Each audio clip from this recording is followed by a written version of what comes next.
Magic Kingdom is the most visited park in the entire world, and that comes with crowds.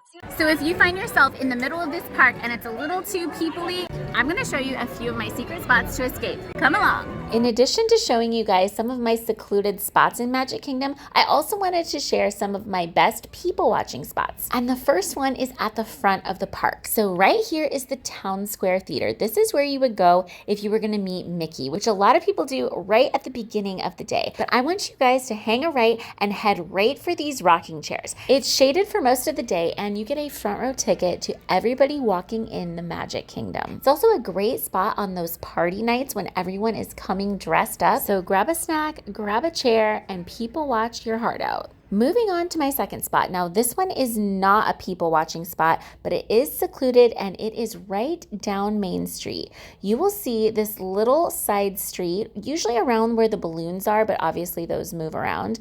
And you are going to want to come down here. You can already see that the crowds are almost non-existent, and that's because there's really nothing back here. We have a few exit doors to some shops. We have the little cart that I just passed, but other than that, there's just a few tables back here. And you would be amazed just a few steps off Main Street how quiet it gets. This is a great little spot if you have a child that maybe gets overstimulated, and you can just kind of take them down here, let them be for a moment, and then when you're ready to go back, you are right there just a few steps away. Okay, I'm going to mention this next one because we're right here, but it's not my favorite place, but some people really like it. So over here is called the Hub Grass. Now you can't go into it certain times of the day because it's an exclusive spot to like watch the fireworks, but during the day it's open. It's just this little fenced in section around Magic Kingdom Hub, but you can pretty much always find a spot. Now it is hot. There is almost no shade, so take that into consideration. But if your priority is to people watch, this is a great spot because there are going to be thousands of people around you.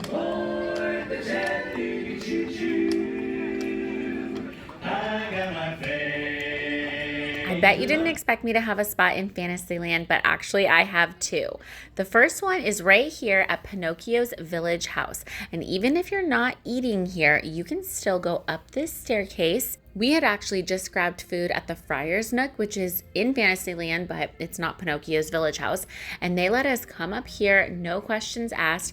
And there's only a few tables. I was actually surprised to see someone already here because of all the times I've used this spot, there's never anybody here. This is the view from Pinocchio's Village House. So you're not gonna get a lot of people watching done right here because they're kind of far away. So this is more of one of those spots that's shaded and it's quiet and it's usually very secluded. They also have a second level indoor Pinocchio's Village House that is not usually busy. Sometimes around meal times, of course, it can get a little crazy, but this is another place. Anytime a restaurant has an upstairs, it's going to be less crowded than the downstairs. Columbia Harbor House is another really good one. Pecos Bills sometimes even has almost no one upstairs, so definitely keep that in mind when you're dining. The next spot is probably the best spot in all of Magic Kingdom, and hardly anyone knows about it. A secluded spot in Fantasyland might sound like an oxymoron, and I get it, but you are going to find it all the way in the back of Storybook Circus. This is way past the Dumbo ride,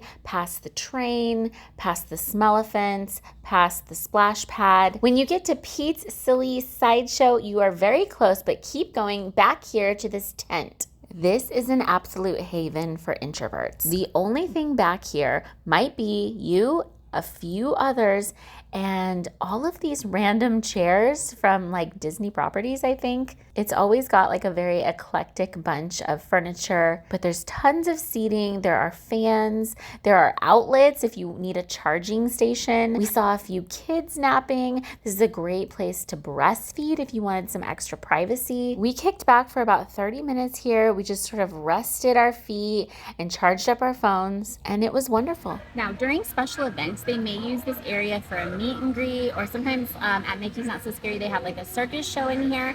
But generally speaking, through the day, this is what it looks like. It's also very quiet back here, minus a few train whistles.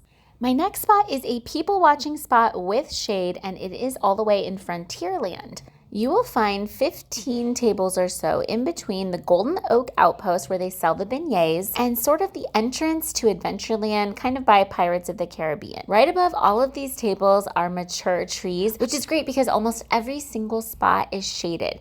So you could definitely grab those beignets or a snack and sit here, decompress. There's going to be people walking by who are going from Adventureland to Frontierland. And not only is it quiet, but the chairs are quite comfortable. Now, if you're in Adventureland and you don't care about the people watching, I do have another spot. You're going to find yourself sort of near the magic carpets. This is where Aladdin and Jasmine meet. And there are some dining tables here, but if you come right over here, there are these curved benches, and a lot of times there's one or two open, just like there is today. It's not the quietest place in Magic Kingdom, but it is shaded, and it's also very close to the restrooms in Adventureland. Stick with me, friends. I've got two left, and both of them are actually in Liberty Square. You are going to want to come over to the Ye Old Christmas shop. This is a shop that is Christmas 365.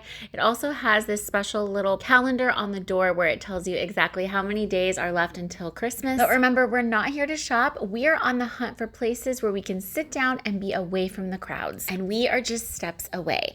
There are 3 or 4 exits at the Ye Old Christmas shop, and this one is a sweet little patio. It's got a bench, it's got a table and some chairs. And if you snag this spot at the right time, it is also a wonderful parade viewing spot. The floats are high enough where you're still gonna see everybody. And coincidentally, right across the street from here is my last spot. This is gonna be right to the side of the Hall of Presidents.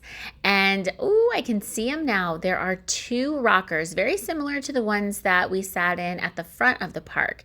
These are almost never empty, so the fact that there are 2 empty ones for both me and John is just insane. You are tucked back in the corner. It's very quiet back here. This is a great shaded people watching spot that will also give you a fantastic view of the parades. If you need a snack, Sleepy Hollow is right to your left. And if you snag one of these, promise me that you'll keep it for at least 10 minutes or so. So there you go. There are my secret spots, and you are welcome to use them. If you found any value in this video, please consider subscribing, and I will see you in the next one.